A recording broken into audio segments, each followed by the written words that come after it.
Good morning, friends. Welcome to Anand Sagar Learning Classes. I am Rupesh Jain, and today this is the second class on preposition. Last class में हमने diagram के through preposition के बहुत सारे concept देखे थे और आज हम कुछ ऐसे वर्ड्स देखने वाले हैं जिनके साथ फिक्स्ड प्रीपोजिशन का यूज़ किया जाता है। मतलब कि उस वर्ड के साथ और किसी प्रीपोजिशन का हम यूज़ नहीं करते हैं। कुछ ऐसे वर्ड्स होते हैं जिनके साथ हमेशा ही कुछ प्रीपोजिशन फिक्स्ड होते हैं और वही प्रीपोजिशन उसके साथ हमेशा ही यूज़ होते हैं। तो ऐसे प्रीपोजिशन को आप क्या करिएगा, रट लीजिएगा। इसे क्या आप एग्ज़ाम में कोई भी क्वेश्चन आए इससे रिलेटेड, इस वर्ड के साथ हमेशा वही प्रीपोजिशन लगते हैं, तो सीधे सीधे आप इसे रट लीजिएगा। चलिए देखते हैं कौन कौन से ऐसे वर्ड हैं जिनके साथ फिक्स्ड प्रीपोजिशन लगते हैं। तो इससे पहले हम क्लास को स्टार्ट करें, फटाफट आप ज़्यादा से ज़्यादा चैनल को सब्सक्राइब कीजिए, वीडियो को लाइक कीजिए, शेयर कीजिए, कमेंट कीजिए, ताकि ज़्यादा से ज़्यादा लोगों तक ये वीडियो पहुंच सके और ज़्यादा से ज़्यादा लोग इसका फ़ायदा उठा सकें। ठीक है फ्रेंड्स, चलिए क्लास को स्टार्ट करते हैं। सबसे पहला ऐसा वर्ड जिसके साथ फिक्स्ड प्रीपोजिशन का यूज़ किया जाता है तो वो है गुड और बैड। इसे हम जनरली अपनी बोलचाल की भाषा में यूज़ करते हैं, बोलचाल की लैंग्वेज में यूज़ करते हैं। गुड मतलब अच्छा होता है, बैड मतलब बुरा होता है। तो गुड और बैड के साथ हमेशा ही एक फिक्स्ड प्रीपोजिशन होता है एट।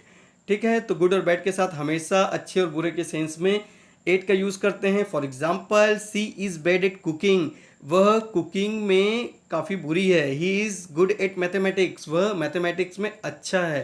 ठीक है, तो आपको समझ में आया कि गुड और बैड के साथ एट का ही यूज़ किया जाता है। ये एक फिक्स्ड प्रीपोजिशन है गुड और बैड के साथ। अगला वर्ड है रिमाइंड। रिमाइंड मतलब होता है याद दिलाना। तो रिमाइंड के साथ जनरली हम यूज़ करते हैं फिक्स्ड प्रीपोजिशन ऑफ का। ठीक है, for example, Amrita always reminds me of my mistakes. Amrita हमेशा मुझे मेरी गलतियों की याद दिलाती है, एहसास दिलाती है। Your face always reminds me of my mother. तुम्हारा जो चेहरा है हमेशा मुझे मेरी मम्मी की याद दिलाता है, मुझे मेरी माता की याद दिलाता है, मुझे मेरी माँ की याद दिलाता है। ठीक है, थर्ड थर्ड जो है फिक्स्ड प्रीपोजिशन वो है अफ्रेड और स्केर्ड के ऊपर। ठीक है, तो अफ्रेड और स्केर्ड का मतलब होता है डरा हुआ। क्या होता है, अफ्रेड मतलब भी डरा हुआ होता है और स्केर्ड मतलब भी डरा हुआ होता है। तो अफ्रेड और फिर स्केर्ड दोनों के लिए जो फिक्स्ड प्रीपोजिशन होता है वो होता है of. For example, he is not afraid of dogs, वह कुत्तों से नहीं डरता है। When I am not wrong, I am not scared of any one, या फिर I am not scared, I am not afraid of any one. जब कभी भी मैं गलत नहीं होता हूँ तो मैं किसी से भी नहीं डरता हूँ। और सही बात है, क्यों डरूंगा। तो when I am not wrong, I am not scared of any one, जब कभी भी मैं गलत नहीं होता हूँ तो मैं किसी से भी नहीं डरता हूँ। चलिए नेक्स्ट जो फिक्स्ड प्रीपोजिशन होता है वो होता है सफ़र का। और सफ़र के लिए हम फिक्स्ड प्रीपोजिशन फ्रॉम का यूज़ करते हैं। ये तो आप बचपन से ही एप्लीकेशन में लिखते आ रहे हैं। स्कूल के एप्लीकेशन में लिखते थे कि I am suffering from fever. ठीक है, सी इज सफरिंग फ्रॉम फीवर। तो इस प्रकार से सफ़र के साथ हमेशा ही जो फिक्स्ड प्रीपोजिशन होता है वो क्या होता है, फ्रॉम होता है। नेक्स्ट देखते हैं बिकॉज। बिकॉज किस सेंस में, बिकॉज रीज़न के सेंस में, मतलब कि किसी कारण के सेंस में। तो जब कभी भी हम रीज़न के सेंस में बिकॉज की बात करते हैं तो उसके साथ फिक्स्ड प्रीपोजिशन क्या लगता है, ऑफ लगता है। For example, Reena suffered because of asthma, Reena बहुत ही पीड़ित है क्योंकि उसे अस्थमा है। ठीक है, चलिए अगला हम लेकर चलते हैं वर्ड जिसके साथ फिक्स्ड प्रीपोजिशन का यूज़ किया जाता है, और वो जो वर्ड है वो है फॉन्ड। फॉन्ड मतलब होता है शौकीन। ठीक है, और फॉन्ड से ही बना है फॉन्डनेस। तो फॉन्डनेस का मतलब क्या होगा, लगाव। और दोनों के लिए ही, फॉन्ड और फॉन्डनेस दोनों के लिए ही अलग अलग फिक्स्ड प्रीपोजिशन है। फॉन्ड के लिए होता है ऑफ और फॉन्डनेस के लिए फिक्स्ड प्रीपोजिशन होता है फॉर। ठीक है, तो इसे एग्जांपल से देखते हैं। I know Amrita is fond of sweet. ठीक है, I know Amrita is fond of sweets, मुझे पता है कि अमृता जो है वो मिठाइयों की शौकीन है। I can not deny my fondness for cricket. ठीक है, मैं कभी भी इनकार नहीं कर सकता क्रिकेट के मेरे लगाव के लिए। ठीक है, चलिए अगला जो फिक्स्ड प्रीपोजिशन के लिए जो वर्ड है वो है कॉन्ग्रेचुलेट, मतलब बधाई देना। ठीक है, और इसके लिए जो फिक्स्ड प्रीपोजिशन है वो है ऑन। तो I congratulated her on her success. ठीक है, मैंने उसे बधाइयाँ दी उसकी सफलता पर। नेक्स्ट, इनवाइट और वेलकम। इनवाइट और वेलकम दोनों का मतलब ही आमंत्रित करना होता है, लेकिन कब आमंत्रित करना, किसी ओकेशन में आमंत्रित करना, ठीक है। जब कभी भी हम किसी ओकेशन के सेंस में किसी को इनवाइट कर रहे हैं, वेलकम कर रहे हैं, तो उसके साथ फिक्स प्रीपोजिशन टू का यूज़ किया जाता है। For example, welcome to our tea party, ठीक है, आप हमारे चाय की पार्टी में आमंत्रित हैं, ठीक है। नेक्स्ट देखते हैं, नेक्स्ट होता है, देखिए जनरली क्या होता है, लोग इस वर्ड्स में जनरली ही क्या होता है, कंफ्यूज होते हैं। क्या होता है कि वे इस तीनों वर्ड्स को सेम लेकर चलते हैं, हालांकि तीनों के साथ ही एक ही फिक्स प्रीपोजिशन है और वो है विथ, ठीक है। लेकिन टूल का मतलब होता है औजार, इंस्ट्रूमेंट का मतलब होता है उपकरण और वीपन का मतलब होता है हथियार। तो तीनों का मतलब ही अलग होता है, लेकिन तीनों के साथ एक ही प्रीपोजिशन का यूज़ करते हैं और वो है with. For example, a snake was killed with a stick, एक जो सांप है वो एक लकड़ी के द्वारा, एक छड़ी के द्वारा मारा गया, ठीक है। She always writes with a pen या फिर विथ अ पेंसिल, तो वह हमेशा ही पेंसिल से लिखती है या पेन से लिखती है। Draw a circle with a compass, एक वृत्त बनाइए, एक सर्कल बनाइए कंपास के through. This is knife with which she was murder, ये वह चाकू है जिससे कि वह मारी गई, जिससे उसकी हत्या हुई, ठीक है फ्रेंड्स। तो टूल, इंस्ट्रूमेंट और वेपन के लिए एक फिक्स प्रीपोजिशन क्या होता है, विथ होता है। चलिए नेक्स्ट देखते हैं, बिलीव, ट्रस्ट और फेथ, तीनों का मतलब ही क्या होता है, विश्वास होता है। फेथ का मतलब वफा होता है, विश्वास होता है। बिलीव और ट्रस्ट का मतलब भी विश्वास होता है।